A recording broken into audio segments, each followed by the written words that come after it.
Here we go. Episode 101. I guess you're kicking off. Usually I just ask you right before who's kicking off. Yeah, but you're kicking it off. We got it. It's the SeaTown Sports podcast, your fans' 8th favorite Seattle sports podcast. We were ranked that on my pretend poll that I ran. You know the Kelsey brothers have the 96 percenters? No, I didn't. For their podcast. Yeah. That's like their podcast listeners. That's what they name them because apparently that's like their approval rating or their 96% on iTunes. So I wonder if we have like 40 percenters or something, or we originally called our fans like the 9 listeners or whatever it was. We definitely have more than 9 listeners, and we are universally liked on Spotify. We're 5 stars. Yes, we are 5-star. Perfect rating. So our 5-star listeners is what we call them. Loyal listeners. We have like loyal listeners. We have loyal listeners. We do. Yes. There you go. Yeah, we're here. We're back. Little summer break as we both were traveling, but we're back, and we're gonna kick off with a leadoff, Kev, and you've got the leadoff today. Yeah. Well, the Seahawks have proposed owners. Mm-hmm. The Paul Allen Group, or the Allen Group, or however you want to term it, has agreed to sell the franchise to Vinod Khosla and his wife Naru Khosla, who will serve as the controlling owner of the team. I think the number was $9.6 billion. Yeah, 9.6. Is that correct? Yeah. So people were saying it was going to be like a record. I still think it is. It's a record for NFL. It's only second to the Los Angeles Lakers, who sold for $10 billion last year. But the next NFL team will break the Lakers record. So it's good for NFL owners. It's kind of amazing to me that it went for $9.6 billion. And a cool fact that I'm sure you were going to say, but I'm going to jump right in, Kev, is that all that money goes to nonprofits. All of it goes to charity, and I thought that was the coolest thing that the new owners pointed out when they made some statements, that they just feel good that all that money is just going to go straight to the philanthropy that Paul Allen cared about. Selfishly, I hope that means not another Lakeside gym, but that's just coming from a Metro rival. The Paul Allen gym is quite nice. I mean, already. Why keep it as a gym? You could get a new weight room. In the high school NIL era, you really need to stay competitive. It's true. Well, who knows what's in the? I'm sure there's a well, I don't know if it's his will or Jody has all the. I'm sure they know exactly where it's all going. But I thought it was a good point. I read somewhere like $9.6 billion. If it's a lot of local charities, I mean, think about how much good that can do for the Seattle community. Oh, it's amazing. That's so much money. I serve as a chair of a board, and you finally get a sense for, at least in the education system, like how much it takes to run a school. Like a fraction of that could keep a school going for like 10 years. Yeah. Like even more. And that's just incredible. So, and keep a lot of nonprofits afloat without the help of, sorry, I'm getting a little nerdy here, but hopefully our loyal listeners appreciate this, like the help of the federal government, for example, who might have pulled funding or whatever, like people like aren't giving as much as they were. So this is great. It's like a win-win. Like new owners, they were supposed to sell the team, and then hopefully all the good causes that Paul Allen cared about benefit. So, Kevin, what percentage of you is worried that these new owners who had a 3% stake in the San Francisco 49ers and are from the Bay Area, not that they would move to the Bay Area, but, Como News, of course, did some clickbait today that said, who knows if they move type of thing. So what percentage of you is worried they're going to move? 0%. Okay, perfect. And this is why. I saw the take of like a lot of Seahawks bloggers, let's just call them bloggers. We're bloggers.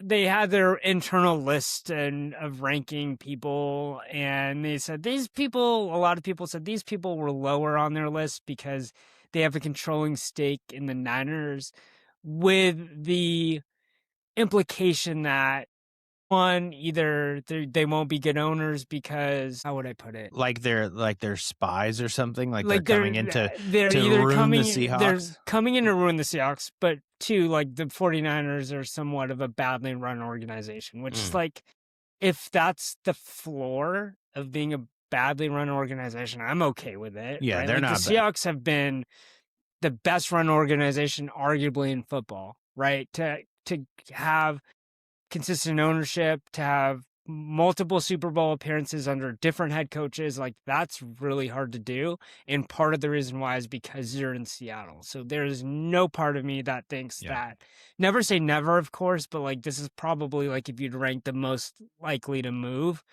they'd be at the bottom for sure. Everyone's kind of interested in, like, I think their son's name is Neil. Do I have that right?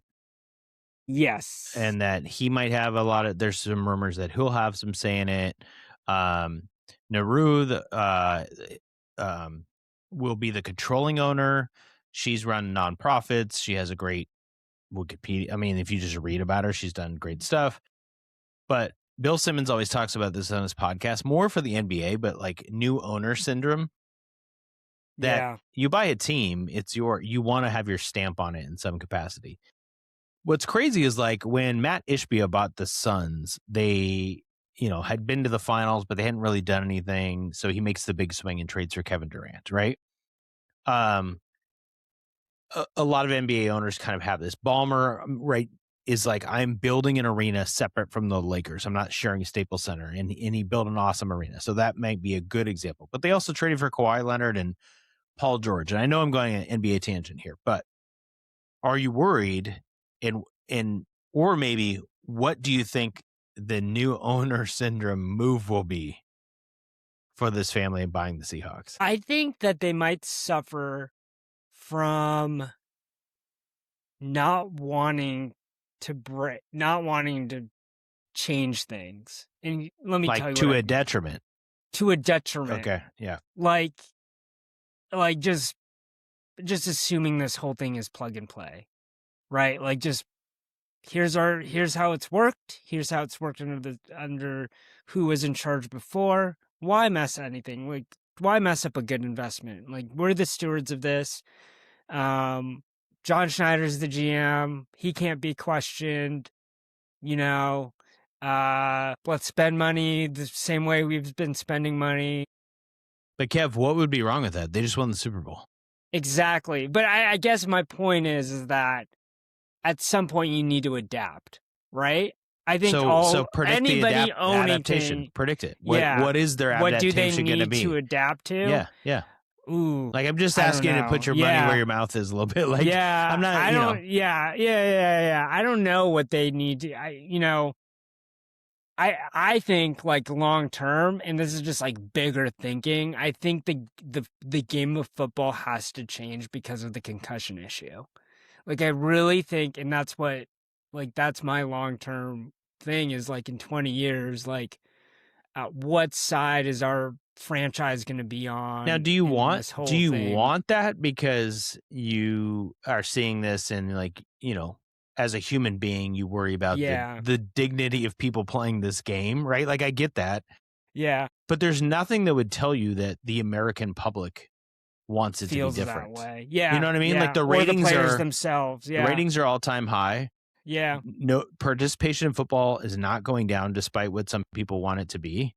NIL in college is I mean, it's a whole nother deal. It's out of control, but yeah, they're getting paid all kinds of money to play football. I don't know. Yeah. I think I'm okay with like guys not playing until they're 35. Like if I get to watch 6 great years of Marshawn Lynch and then he retires before like the science says it's going to like be detrimental to his health for the rest of his life. Like I think that's if the game is still being played the way it is, like that's what we're going to get is so just shortened careers. You're making a prediction just for, for fun here that maybe we'll have a cap on people's careers. Like they're not allowed to play after a certain number of years. It could be that way with if in the future, the liability, and I'm just speculating, like this isn't like lawyer talk. That will be challenged, though, don't you think? Because that goes to like the fundamental conversation in America about your right to but do the whatever NFL, you want with yourself. But the NFL is a league. Like, they don't have to allow people to play if they don't follow the rules, right? Like, you play by the rules that you're a member of. And so I just think that'll be, like, think about it. If the NFL has millions and millions and billions of dollars of liability, like, and they have to fix it, then they're going to make changes. And that's just where my head goes, is like, well, people still will pay a lot to watch it. Advertisers will do it. Maybe we'll just have to adjust our expectations for how long certain players play. Like, we already saw with, I always think of like Calvin Johnson and Andrew Luck, and query whether they actually retired because they were just sick of the game or because they were worried about like their long-term health. And maybe it's both. Who knows? No one really knows. But like, I think that we can be okay with, I think that could be this turned into a whole different tangent. I know. But when I think of football as a game, and I think of because how long was Paul Allen the owner, or the Allen Group? Like, over 20 years, right? Yep. Like, if you look at where the game was when he first took over in 1997 and where it is now, right? It's a very long time, but there have been changes made to the game of football to make it more safe. Totally. Like, the rule changes. Everything. I mean, the kickoff rules, the you can't hit low or high across the middle, right? No blindside blocks on kickoffs or on running play. I mean, there are things. And then the Guardian helmets, there's some research you can read either way, but the big helmets, like Romeo Dobbs of the Packers wears it during games. And it always looks kind of funny. It's huge. But a lot of guys are wearing those in practice now, and you see it. It actually trickles down to the high school level. There are high school kids, at least where I've seen, whose parents or whoever purchased them. I think it might be too expensive for a high school to have everybody in them, and there might not be enough research to say, like, you should do this, but that might be where it goes, some sort of safer technology that way. I think the technology will probably catch up before the game goes away, because, I mean, we're already in a weird spot, but like humans have been loving violence in sports that involve violence. Boxing. Since, like, you go all the way back to gladiators. Just like bopping guys in the head over and over again, right? Like, that seems a lot worse than football. Well, that's the crazy thing to me. I know it's not as big, but like UFC and MMA and boxing, I'm sure, I just don't know it well enough. There are some regulations and things people debate, but it's like they debate football safety all the time. I'm like, this is literally just punching someone in the face and giving them a concussion, right? Like, I want to go light it. Can I take this in a completely different way? Here's what I don't want to change. Okay. Part of it is the winning, and it's kind of like the chicken and the egg problem. Like, sure, I don't want that to go away either. You don't know if the connection between the city of Seattle and the Seahawks organization is because the Seahawks win, or because, like, what causes the other? Are the Seahawks successful as an organization because the community in Seattle has just shown like an affinity towards this team? Because if you ask, I think it's undebatable, like, the Seahawks have the most widespread appeal amongst all the teams in Seattle, like, more so than the Mariners, like at the peak of the Legion of Boom era. And I think this is a great way to look and to think about like the peak of the team. Like, everyone in the freaking city, in the Seattle area, in the state of Washington, knew like multiple players on the team, from the most hardcore fan to like the least hardcore fan. Like, to our mothers is like a great example. Like, our mothers could spit out names of those guys, like, and people showing up to church with jerseys on Sunday, like Blue Friday being a thing. Like, that doesn't happen without like some magic happening in the organization to cultivate that. Like, you can win, but you can win with the city. And I feel like the Seahawks have done that. Well, I would say 25 years. The fandom was there first, and people don't know this because you'll see some annoying articles about, bandwagon fans in Seattle who came on during that time. And there certainly are some fans who came in the last 10 years. But the Seahawks were selling out the kingdom in really bad years. And I know the NFL generally does that, but this city had a rabid fan base when they were terrible. And then it just peaked as they got good. Versus, I feel like when the Mariners were bad, like they're not drawing the same way. But the Mariners have a good core because of the Northwest, like the Montana fans and the Idaho fans. Yeah. There's a good fan base up here. I would say I agree with you. I don't want to change the winning. I don't want them to mess with Schneider, McDonald, any of that stuff. I don't know why they would, right? There's no reason to right now. Yeah. In 2 years, if they have a bad 2-year run, could they pull the trigger quicker on Schneider going, or could Schneider not like the ownership group and leave? We'll see. I'm going to give you a light one. If there's something they could do to win over fans, let's make the concession experience better at Lumen Field. Because T-Mobile's got it going on. And we will talk about this a different time, but there are like 10 new concessions of the second half. You don't need to tell me. Yeah. It's all over Instagram, right? Yeah. The Seahawks, like, and I know it's a football game, and it's not that big of a deal, and the crowd's different. Like, they don't need fancy food. Yeah. But in part of this could be Lumen, and it's not, the Seahawks owners can't control it, right? Because that stadium is also with the Sounders. But the choices are not great. It's not great there. And I think in general, the stadium experience, I don't think you should mess with Lumen's layout, as we saw with U.S. Soccer or any of the World Cup games. But I think there's things you could do to upgrade. One thing that happened that will be great is for the World Cup, they had to put backed seats in the Hawks Nest, the end of the stadium that, goes up kind of in a triangle. Yeah. They used to have bench seats, but FIFA had rules. You had to have backed seats, like nicer seats. And then they did it in a Seahawk eye, and it looks awesome. Like, that's a great change that was forced upon the Seahawks. Yeah. And I'm hoping a new ownership group might have a new vision on like what suites look like. Maybe they have like a cool like overhang suite for where that like the 12th man flag is. There's stuff they could do with the stadium that would be a win.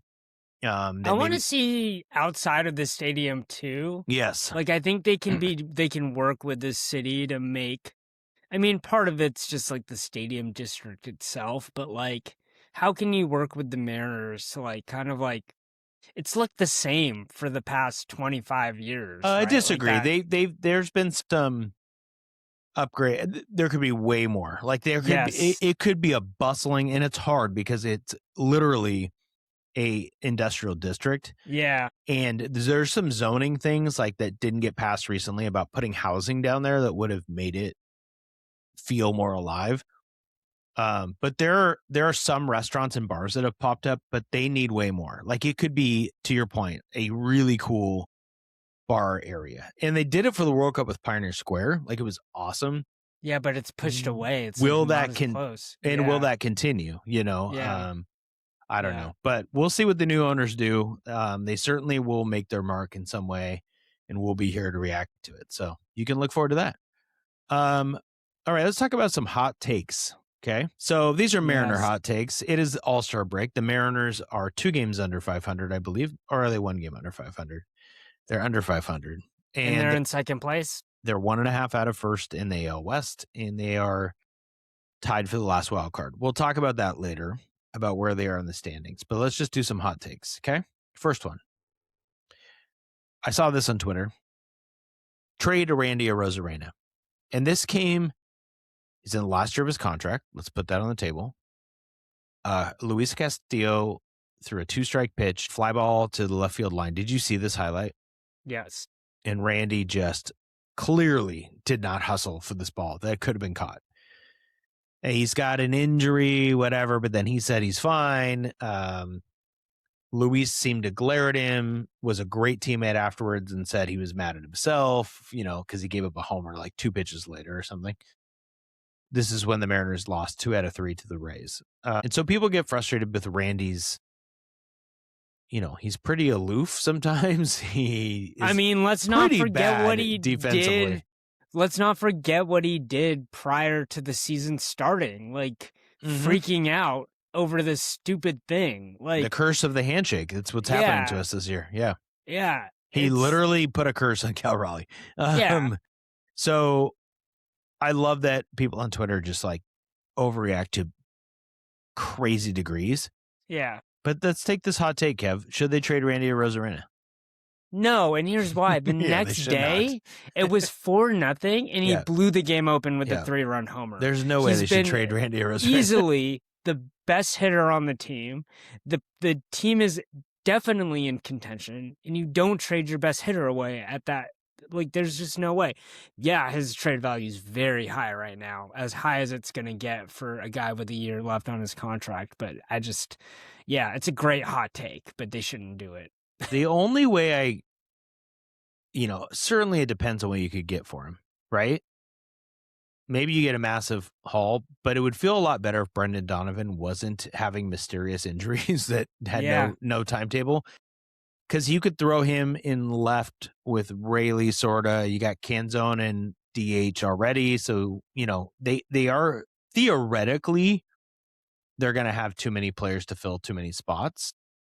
You have Michael Arroyo in the minors, who's kind of interesting, but I mean, you get worse if you trade Randy Arozarena, no matter what he does defensively. So I don't know. The list is very short of.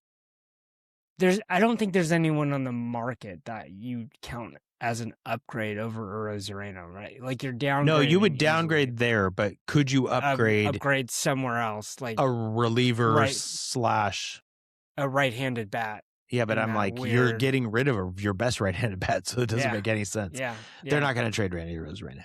I think they will let him walk at the end of the year. I don't think they'll re-sign him, and then they'll have to figure it out. But how about trading George Kirby? I saw that after Kirby's last start too.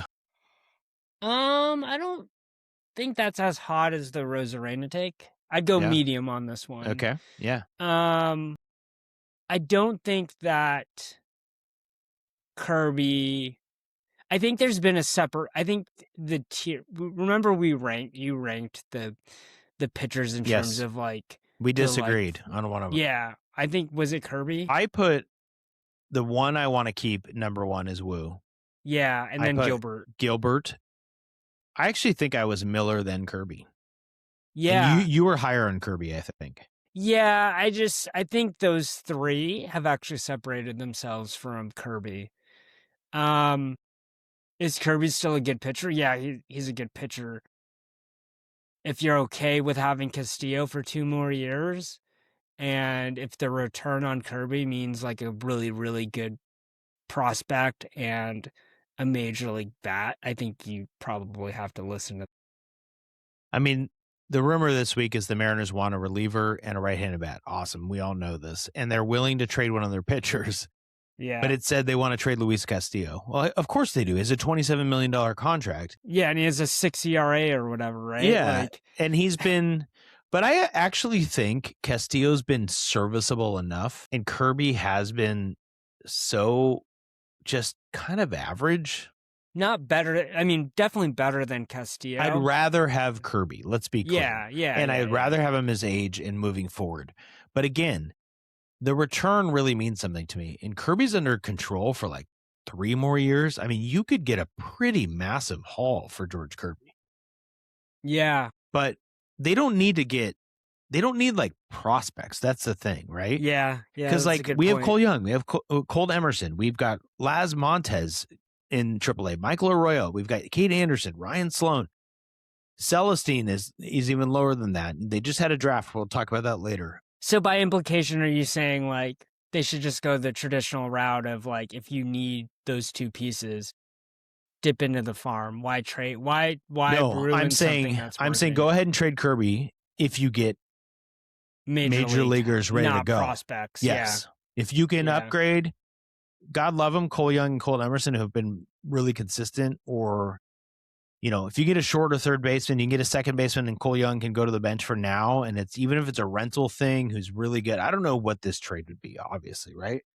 But yeah, I mean, yeah, we'll talk about what. Yeah. Well, as we get closer, we'll talk more about trade possibilities.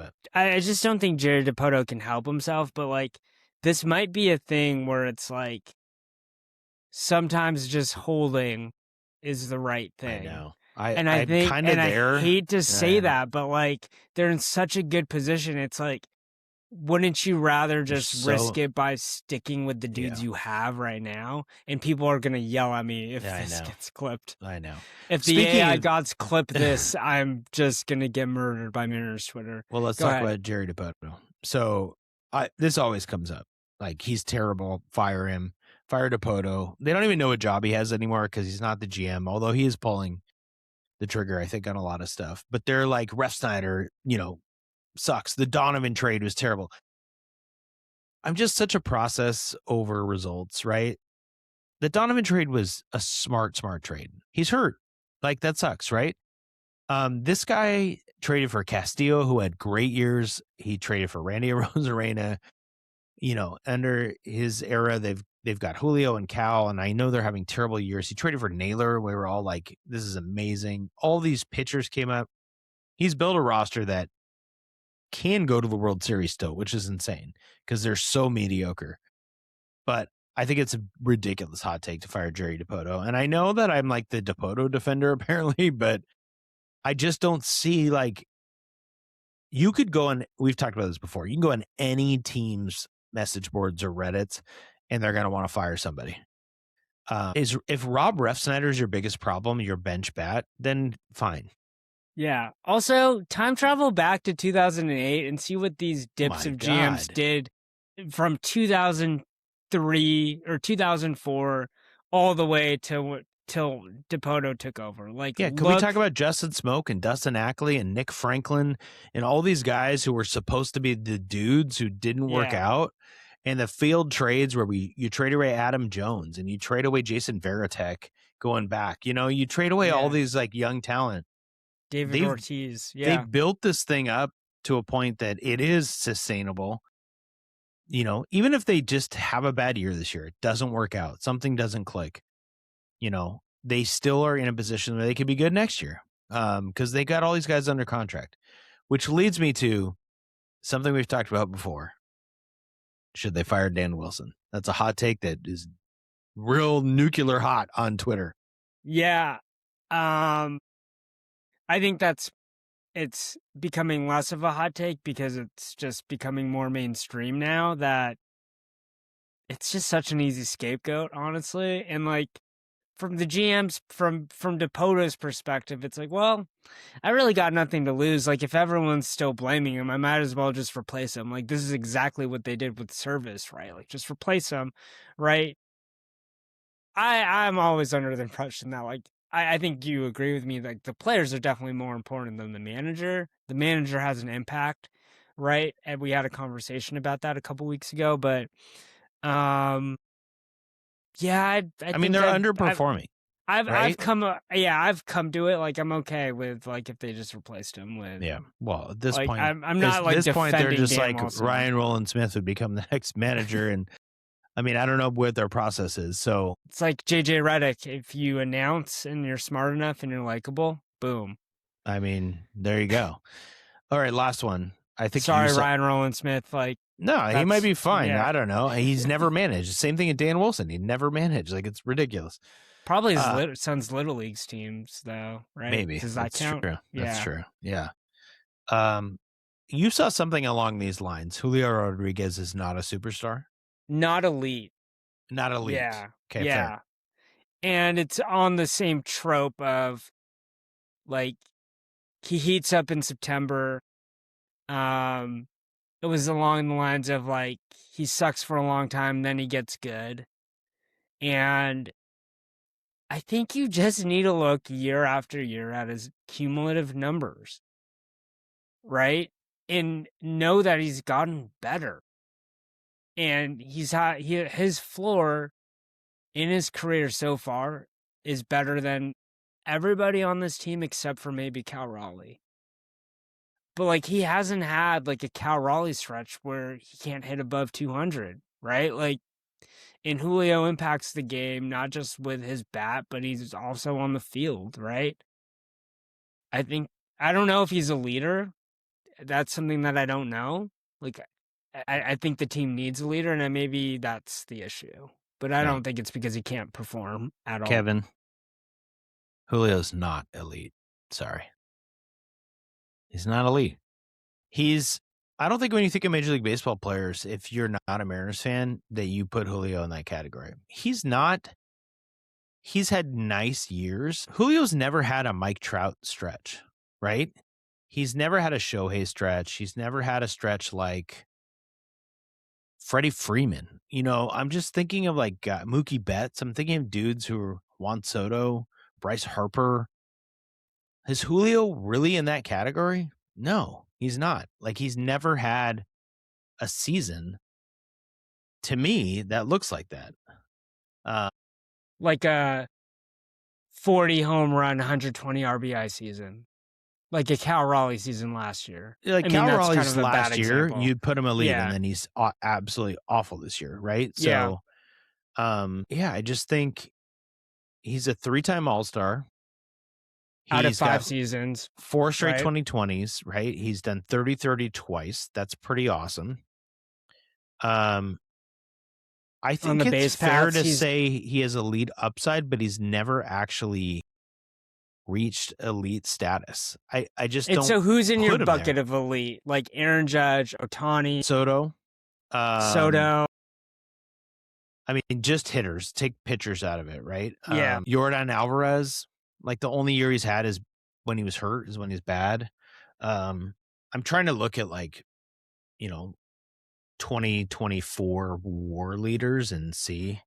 Yeah, WAR since 22.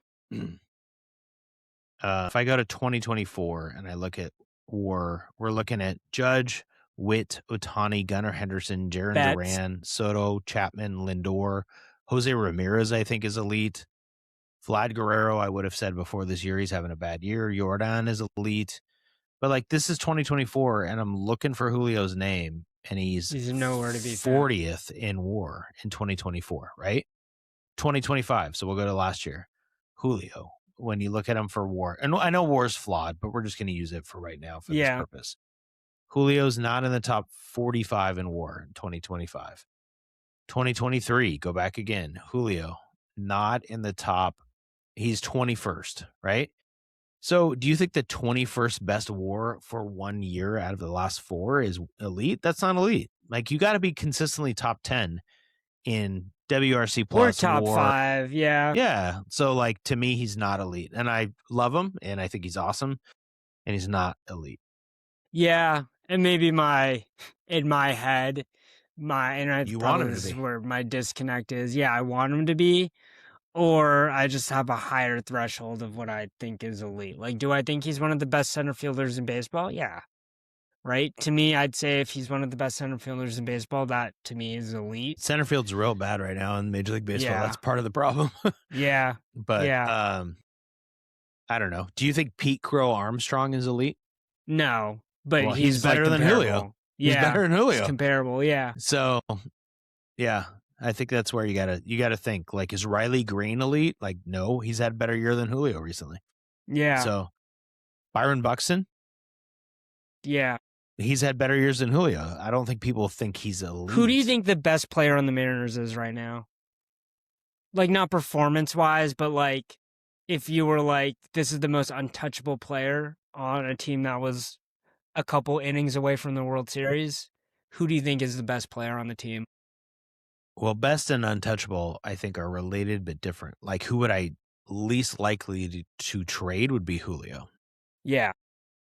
The best player right now is the problem with the team, and we could talk about that later. And I can't tell you. Yeah. They don't have a best player. And would you say that Julio's a top 30 MLB player? That's probably the right threshold, yeah. Yeah, right. So if you take the best, and this is imperfect, but I'm just thinking all right, you take the best player from each team, right? Yeah. And if he's the best player, then does that make him elite? I don't know. I don't know. I mean, maybe. People must think we're crazy for not even. So they had the 2026 ranking. MLB.com did the top 100 players. Yeah. Julio came in at 16. Okay. Cal Raleigh came in at 4. Well, above Julio, Tatis, Acuna, Yamamoto, Crochet, and Lindor. Yeah, so I get this is the problem with the Mariners. This is why they're bad this year, or mediocre. And this may be the reason for hope, but we're going to talk about that later. Yeah. I want to talk about drafts with you. It's draft season.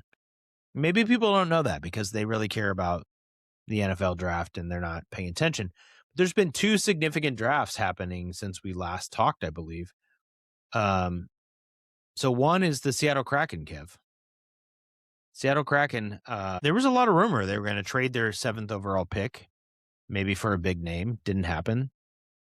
Everyone on social media who is a Kraken fan was pissed.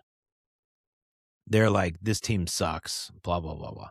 Then the draft comes around and they end up falling into a 6'3" defenseman named Chase Reed. And all the hockey people were like, this is amazing. He should have been 2nd or 3rd pick, maybe 4th. He should not have fallen to 7. He's the best defenseman in the draft. He's physical. He has an incredible shot. This guy's going to be a star. The Kraken fell into him. Everybody all of a sudden was very, very happy. For quick pause. For NHL draft, like once you draft the dude, is it guaranteed that he's going to come to you? Or is it... Okay, so it's not like baseball. But here's what's crazy. He's going to play for Michigan State this year. Oh, okay. So the NHL is different in that way of that you own their rights. Like Matty Beniers played for Michigan after they drafted him. And so it's just a different deal. So I believe I have this right that Chase Reed is playing for Michigan State this year, and he will play. Why don't they do this for basketball? I know, how cool would that be? Why do you guys just sit and rot on the bench? Well, they could be playing college basketball and get the experience and get paid. Yeah. So Chase Reed is, I want to say he's 18 years old. He committed to play at Michigan State, and he's played in the OHL, basically minor league hockey. Hockey's so different, right? So these guys who play for like the Seattle Thunderbirds are like 17 years old.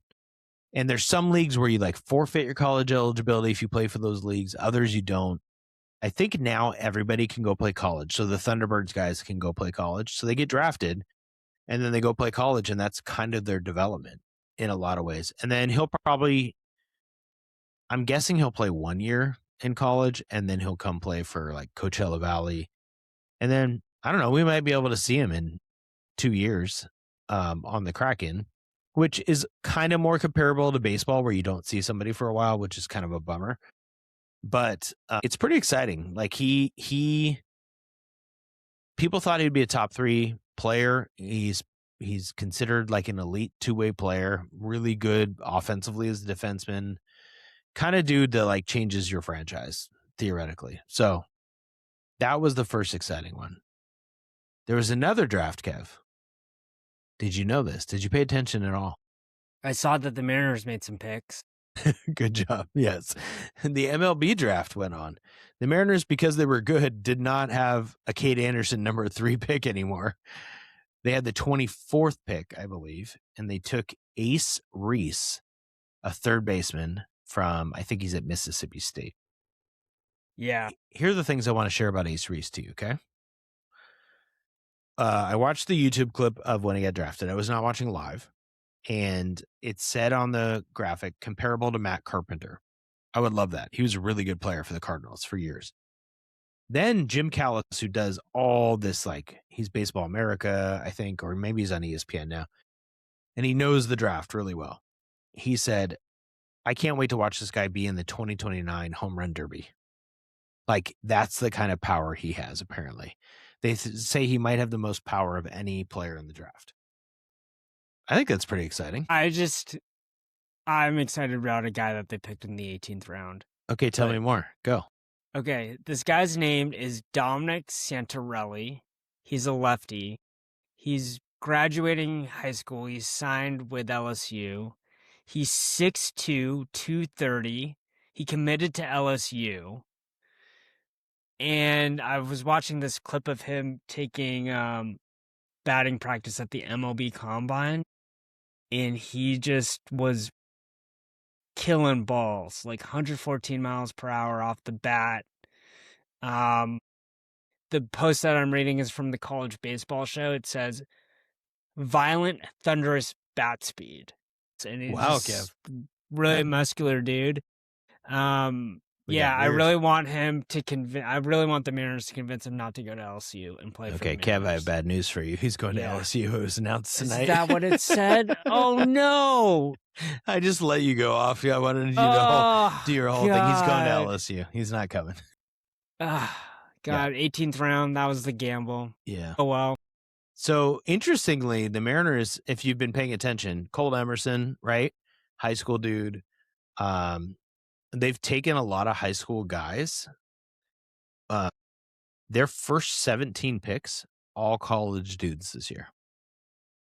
And Scott Hunter, their draft guy, said we didn't really like the high school crop as much.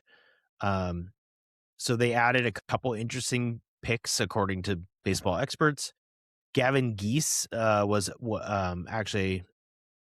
Wait, I might have this wrong. Sorry, let me just double check this. They drafted. I'm going to come back to that. They drafted Jake Brown from LSU. Second, he's kind of a slugger. Then Nathan Taylor, a pitcher from Cincinnati who has a nasty slider, went next for them. Kind of low velocity, but they think they can like change his arsenal to be more more of a Mariner profile. I had wrong information when I said Gavin Geese earlier. He was drafted by the Rays, but he was one that everybody liked, so I was hoping he was on the Mariners, and I had it wrong. He was not drafted by the Mariners. So, those are their first 3 picks. I don't know. There's not a Cade Anderson in that group. Baseball America, other people kind of felt like it was a very solid draft. I saw a grade of a C somewhere. I think somebody else gave him a B. They didn't have high picks. They didn't go crazy. Baseball is really interesting. If you don't follow the baseball draft, which I don't know, does anyone who's listening to us follow the baseball draft? So you can draft guys and then pay them in the slot you would draft. There's like a range, and if you underpay them, you can take that money and allocate it later. So it's not like locked in like the NBA or NFL has like a little bit of a range. When you say later, do you mean later in the draft? In the draft. So you have a pool of money. So the Mariners drafted Ace Reese, and they immediately had a contract with him. So they had already talked before the draft. Yeah. And they say he signed for under slot. So what the normal slot at 24 would be, he signed for less, which means Ace Reese might have not gone until the second round if the Mariners didn't draft him. So he's like, yeah, it's more money for me, Ace Reese, if I take this, right? Yeah. But for the Mariners, it's less than slot. So then they can take the savings for that slot and use it later on somebody else, which is, I think, totally fascinating. And it's like, maybe my dream job is to do something like that. I don't know. But we'll see if Ace Reese works out. They drafted like 4 third basemen in the first 9 picks, which tells you everything you need to know about the future of the Seattle Mariners. So draft season. It's exciting. Yeah. Okay. One more segment for you before I want to get into a very fun top 5 for you. The segment's called Is It Too Late? And I'm going to ask you, is it too late? You ready? Like the time of night? Is it too late for me to play in the NBA? Yes. Okay. Is it too late for me to have the Landon Donovan hair treatment that he got in Turkey? Yes. Okay. Is it too late for the Seattle Storm in 2026? That's a real question. It's a real question. Is this like, is it too late for them to be able to tank? Is it too late for them to like make the playoffs? To make the playoffs, to be relevant, to do something this year. It is just too late. Yeah. Their win percentage is just so low. Like, oh God, I should look at the standings. You have them on the show I looked it up. They're 6-19 on the season. Yeah. It feels like they've had like this cool momentum. Dom Malanga made the All-Star team. Kevin Durant was working her out. Yeah. Heidemann had this great game the other night. Magabor's back playing. Flage's had some amazing games. It's like, all right. And they're 6-19. Did you see Skylar Diggins is like having trouble on her new team? Did, Kev. She's benched. And I saw the quotes and I just thought in my head, that is the least surprising outcome of this whole thing, right? Yep. Like it's kind of way more clear on what the issue was in the locker room. the last season or the last two seasons or just last year? Yeah, I don't know. Her teammates seem to like her in Seattle, so I don't know. I would say this. If you go look up Skylar Diggins stories from different places she's played, there is a similar pattern that ends her time in those places. And her story always seems to be that somebody has done something. It's her pointing the finger. Or wronged her or whatever. Yeah. And maybe they're all true. But patterns in life don't always work that way. You're too reasonable, man. That's too reasonable of a take. Tell the truth. I think maybe the Storm were right to move on and go younger. So you say it's too late. All right. How about the Seattle Reign? 17 points after their 2-0 win over Portland. So let me give you more perspective. So they beat Portland 2-0. Kind of amazing. Podcast guest Sam Hyatt was the captain for the Thorns on that game. So congratulations, Sam. Sorry that your team lost. It was a huge win for the Reign. First of all, they're beating the rivals. Portland's like top 3 in the league. We played with our backup keeper. Like, it was awesome. Yeah. Puts us 3 points out of a playoff spot right now. So only 3 points out, which kind of starts to answer the question. But this team has been pretty dismal for weeks before this break for the World Cup. Yeah. Is it too late for the Reign? No, it's not. They're 3 points out, as you said. So there's a host of teams behind them that I'm sure they'll get lots of shots at. They're totally in it, man. But they seem like that's going to be exciting to see if they can kind of with soccer, at least. It seems like playoff positions at the very end are always up for grabs, especially with like the point system. Do you think it's too late for my prediction that they're going to win the NWSL? Yes, okay. Definitely. Yeah. Okay. Yeah. San Diego Wave, man. Damn, 9-5. 9-1-5. I'm just trying to figure out. I just Googled it. Like, is Lynn Biondolo going to play this year? I'm guessing no. She had her baby, right? That I don't know. She did. By the way, guess who we saw at the airport as we were leaving Seattle? Tell me. Alex Morgan. Oh, she's very pregnant. Headed towards the World Cup match that day. And Christine said to me, well, my first reaction was, why couldn't JJ just run off at that point and run into Alex Morgan? That would have been cool. Then we would have had an interaction. But Christine's one of the first things she said was, she's just coming from Taylor Swift's wedding. Yeah. I was like, there you go. You were not invited. Yeah, I was not invited, but apparently doesn't have her own private jet. So the NWSL, next CBA, let's work on it so your legends can get paid more. That's fair. The players have done a good job in those they did a negotiations. Good job. Yeah. They don't have a draft anymore. Speaking of draft season, no draft in the NWSL. Free agency, man.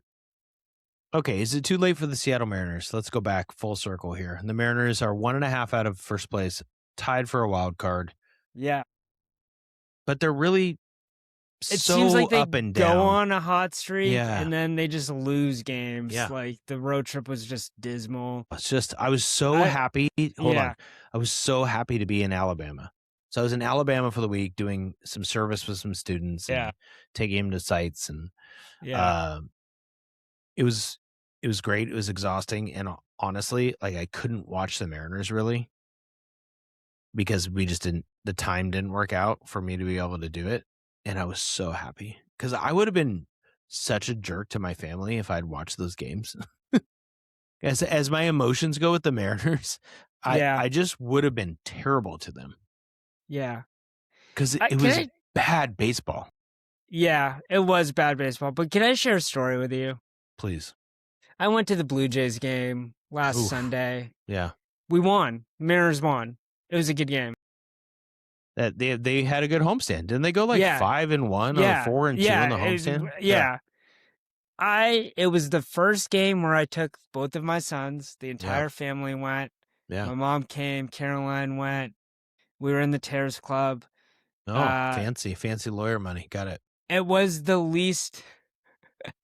It was the baseball was the least important thing, but going to the baseball game was the most important. Like, it was, I don't know if you had a religious experience when you took your sons to their first games or whatever, but the Mariners organization does a great job for the game day experience, especially if you know how to, I was talking to Kristen about it, if you know how to navigate things and you know what to expect, you can anticipate every pitfall of like the ticking time bomb that a toddler and a baby are.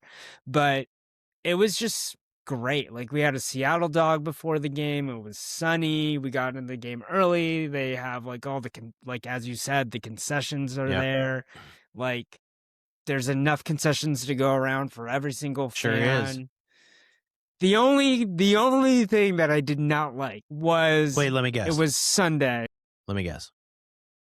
You didn't like that you forgot to invite me again. Yes. Okay. And... Oh, okay. The line for run the bases. Oh, don't do that. I was like, that would be pretty cool. JJ would love to run the bases. That line goes up 3 stories. I couldn't believe it. Yeah. Just getting to the line. People, and I did some AI research while we were finally in the line. And people start lining up in the 7th inning. That's a third of the game for a 5-second run. And you have to get your kids to the end of the game to do that to begin with. So your kids are not at the right age to run the bases. No, we got in the line. I was like, if this thing doesn't move in 5 minutes, we're going to the team store and catching the light rail.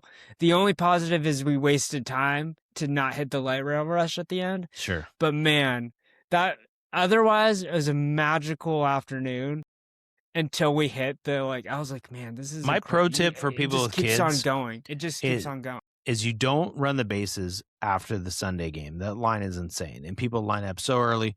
You do it at because they brought back game? No, they brought back Fan Fest this year in January. The times I ran the bases with my kids is at Fan Fest. It was awesome. You could sit in the dugout, take pictures, you run the bases, like, it's great. We did it one time after a game, and I remember standing in that terrible line.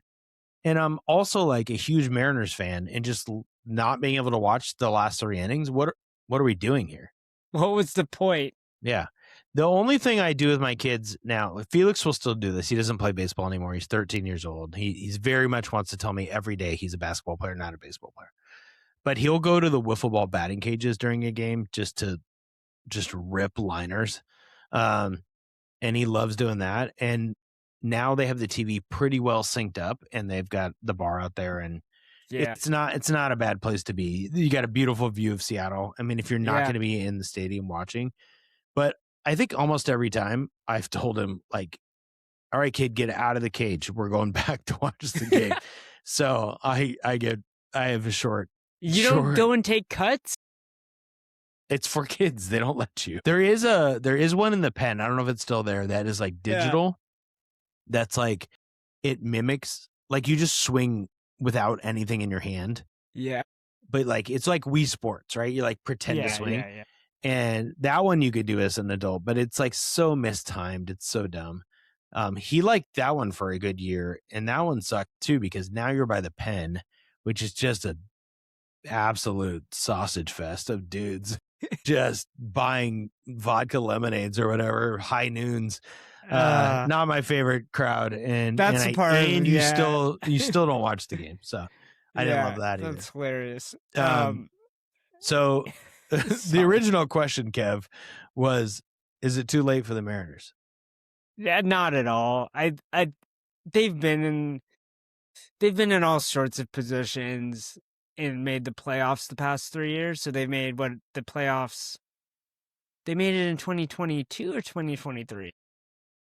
23 and 25. I want to say, right? Does it sound right? That was 2022. It might be 2022. You might be right. What's the wild card banner? Don't you have it? No, I have committed. I have the AL West banner behind me. This tiny one. 2022 is 2022. Okay. So then they didn't make it for 2 years, and then they made it again. So. But they were definitely in contention. They're in the contention, and they'll be in contention. And they're in contention again. Yeah, so they're good enough to be in contention again. Like, I think the question hinges on whether Cal Raleigh can get it together. God, please God, he's bad. I mean, he's hitting like 160. Yeah, I think if he can get it together, here's my bold prediction. If he can be hitting 230 by the end of the season. There's no way. You don't think he can? He'd have to hit like 400 in the second half to get to 230. Man, he'll barely get to 200. Yeah, it's depressing. It's really like cementing all the Judge fans last year. I mean, it's depressing. I don't want to talk about Cal Raleigh. It's going to depress me. Okay, let's move to Do you think top it's too late? You didn't answer the question. Do you think it's too late? Right. You're right, Kevin. I didn't. No. I actually am an eternal optimist when it comes to the Mariners. That is like the most surprising thing I've heard on this podcast. I get really mad at... Eternal optimist? Kev, I get really mad at them. And every single day, I wake up and I think, here's the start of it.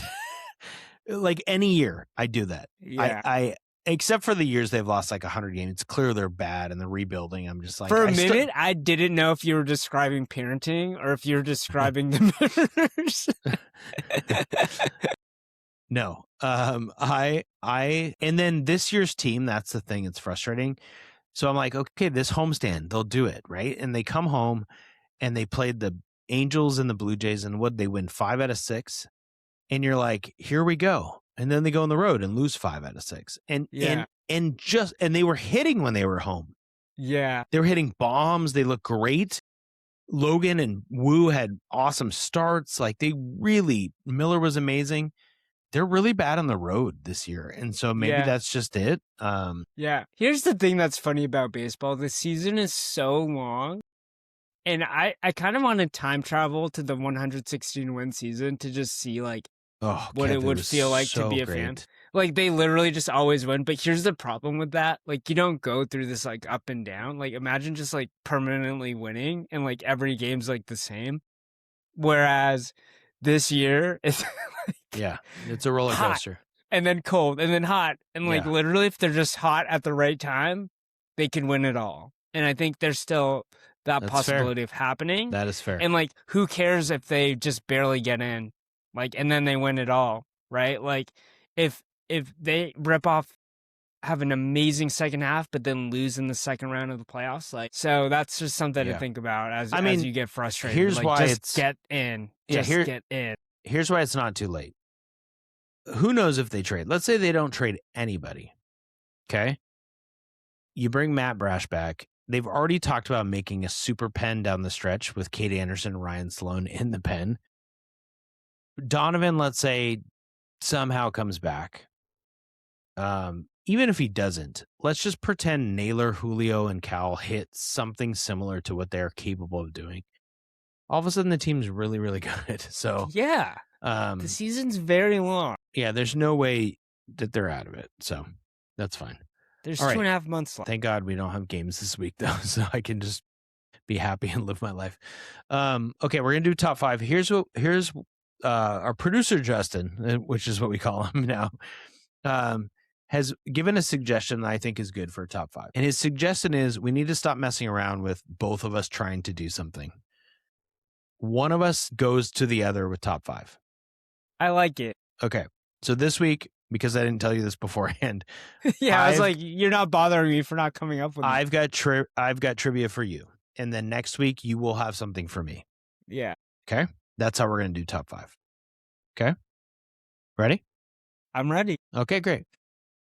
Draft season. We talked about it on this pod. And then you've got maybe the Sonics coming back, although there's now reports a little bit of Vegas being shaky and maybe affecting the Sonics. So go read that article by Tim Booth. But we're going to go with some Sonics draft history. Okay? Okay. The Sonics from 1987 to 1999, I will tell you that's the span, traded 6 first-round picks away that they drafted. Not later, but like immediately, either draft night or like the next day, right? So draft day trades. I'm going to try and give you some clues because it's pretty unfair to just ask you to name them. But I will open it up with, can you remember any first-round pick Sonics traded away? Not traded for. So, for example, Scottie Pippen. Very good. That's the first one and the worst one. In 1987, the Seattle Supersonics drafted Scottie Pippen, Hall of Famer Scottie Pippen, with the number 5 pick and traded him away for Olden Polynice, who was the number 8 pick. I read some article like going back. It is generally regarded as the worst trade in Sonics history. So let's start there. Okay. Right? I mean, imagine what the Sonics could have been. Yeah. Kemp got drafted 2 years later. Who knows if they draft him, if they have him. And Peyton was the year after that. Can you imagine a team with Gary Payton, Scottie Pippen, and Sean Kemp? Wow. But more importantly, in revisionist history, do the Sonics win multiple championships in the Bulls? No, in the 90s. Totally. It's totally possible, right? The story said that the Sonics had a great 1987 playoffs, which I barely remember, but they did have kind of a run. And they had a nucleus of sort of like, it was the Dale Ellis and some guys who they thought they could really build around. It was misguided, and so they traded Pippen away for this old Polynice, who was a good player, but averaged 5 points per game for the Sonics. I mean, just brutal. So that's really worse than being a sub 200 hitter, maybe. Continue. You might be right. Okay, so you got one. There you go. Can you get any others off the top of your head? I think it would be hard to get the others. Yeah. Okay. Yeah, I'm not going to get any others. Here we go. I'm going to give you a year, and I'm going to give you the team they traded them to. And I'll start with the easiest one, I think, because there's some of you may not even know the names. You're not the same age as me. I kind of remember these, but you might not. So sorry, it's a hard top 5. But good job with Scottie Pippen. How about 1992, 17th overall pick, traded to the Los Angeles Lakers? My second clue, people will love this playing along at home. They couldn't agree to a contract with this guy, which is part of the reason they traded him. He wouldn't sign with the Sonics, despite, big clue here, his local ties. He played for the Lakers. He played for a lot of teams in the NBA. Yeah, but he went to the Lakers initially. Despite his local ties. Yeah. Who's local that played for the Lakers? Local high school star in Washington. Yeah, was it Jason Terry? Nope, that's too. Yeah, Jason Terry's like 97, 98. Yeah, I don't know. Doug Christie. Oh, Doug Christie. See, for me, in my head, he only played for the Kings, but that's not true. So Doug Christie was drafted by the Sonics. They couldn't come to a contract agreement. They traded him away in 1992 to the Lakers. Doug Christie played at Pepperdine in college, but he went to Rainier Beach. He's the first Rainier Beach guy that people generally talk about. Crawford would be the second. I know that there's a ton of good Rainier Beach players, but those are the two kind of big early names. And then obviously the list, as we've said on this podcast before. This trade, the second part here, this will be the fun part. I want you to tell me if you think it was a good trade. They traded him and Benoit Benjamin, who was the center, for Sam Perkins. Yes, great trade. Because you had Gary Payton, right? I mean, Sam Perkins ends up being a big part of the 90s run. Yeah. Great trade. Yeah. Fun fact about Sam Perkins. 1991 Lakers Bulls NBA Finals. That's probably my first finals I really cared about as a kid.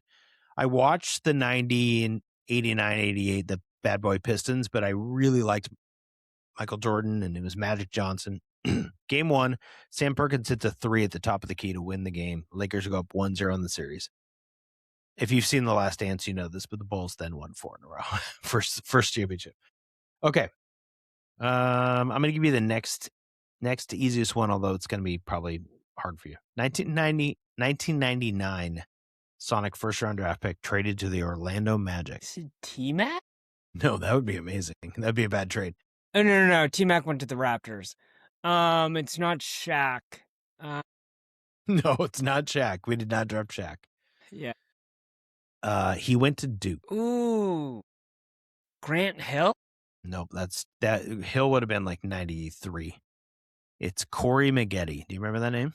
Oh, yeah. He played for the Clippers later. Yeah, Corey Maggette is a good player. This is the problem. Like, my NBA knowledge is capped by anyone that was in NBA Live like 2004 when they had like the older players too. Yeah. And like after the Sonics left, I stopped playing NBA games, and so like I've just forgotten. That's fair.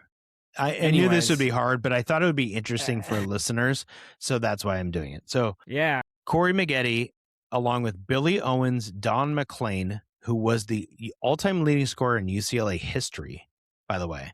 Yeah, and which is crazy. Doesn't he do like the broadcast for like? He does the Clippers, maybe. He's definitely done like a big. No, he does college. You're right. He does college. Yeah.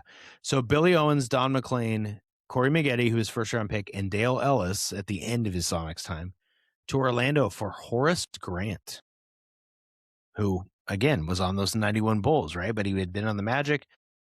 Horace Grant played one season in Seattle, averaged 8 points and 7.8 rebounds. This is 99. It was actually a pretty good Sonics team. Listen to this roster, Kev, and I think people will like this. Gary Payton, obviously, right? This is the 99-2000 season. Gary Payton that year was 6th in the MVP race. Vin Baker, Horace Grant, Brent Barry, Ruben Patterson, Vernon Maxwell, a young Rashard Lewis. We had Jelani McCoy, Shammond Williams. Chuck Person was on that team. Vladimir Stepania. I mean, this is me in college. Like peak Sonic fandom probably was high school, college for me. So like this is an era I was really paying attention, but I don't know if it was a good trade. I think Corey Maggette as a rookie, that might have been more helpful than Horace Grant when you already have Vin Baker. Yeah.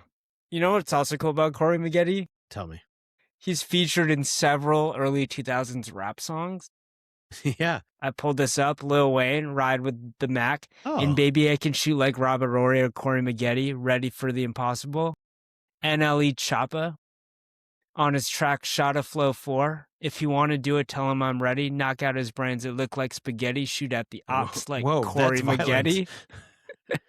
Maggette averaged 8 points per game as a rookie, so maybe Horace Grant was like 8 and 8 for the Sonics. Maggette was 20, but he would have been a nice cornerstone as they kind of transitioned out of the Payton era. You know, maybe they don't have to trade for Jeff Green, but then it doesn't matter because they move anyway. Okay. Do you want one more rap lyric? Yeah, of course I do. From Starface in their track Can It Be? Scarface? Yeah. Did I say Scarface? You said Starface, whichever that meant. Scarface, yes. Swing a sword or machete, tore your organs to confetti. Okay. I'm out for every morsel and penny. I ain't cordial or friendly. I ball like Corey Maggette. I'm immortal and deadly. Out of all the great basketball players in the early 2000s. Well, here's why. Because Maggette rhymes with a lot of things like machete and spaghetti. So it's and great. Deadly. Yeah, Maggetti's a great name to rhyme with. Okay. 1997, Sonics traded their first round pick to Denver. 1997. Yeah, this guy was a point guard and played at Minnesota. Also, I'm telling you that off the top of the dome. This is just like my peak NBA knowledge was this era. Is it Andre Miller? Bobby Jackson. Oh, who also played on the Kings with Doug Christie at the same time. Great backup point guard for a long time, right? Now, here's the thing. They traded Bobby Jackson, and let's see. They traded Bobby Jackson and got back James Cotton, who actually, I think he went to... Who is that? So, to be fair, James Cotton, I believe, if I have this right, this is all me freestyling right now. I don't have notes on this. James Cotton, I think, went to Long Beach State. You can Google this. I think his brother's name is Shea Cotton, and Shea Cotton was supposed to be LeBron or Kobe before, or like in that era. He was supposed to be the dude. Like Sports Illustrated put Shea Cotton on the cover and said that he was like the golden child coming. James Cotton was not good, though, in the NBA. Am I right about all this? Yes, and I followed up the AI prompt. I said, is James Cotton any rap lyrics? And here's what it told me. Oh, God. He listed who he played for the Sonics. Was drafted by the Sonics, and had a 2-stint season. And it says that he did not achieve the cultural or statistical prominence required to become a go-to basketball reference for rappers. Yeah, I was right. Shea Cotton was his brother. That was pretty good. It's amazing. Shea Cotton, legendary in high school, often referred to as a man-child. And he was on the cover of Sports Illustrated when he was 16. He was like LeBron James before there was LeBron James. Should I just have an NBA podcast by myself where I just talk about random stuff from the 90s? It's amazing.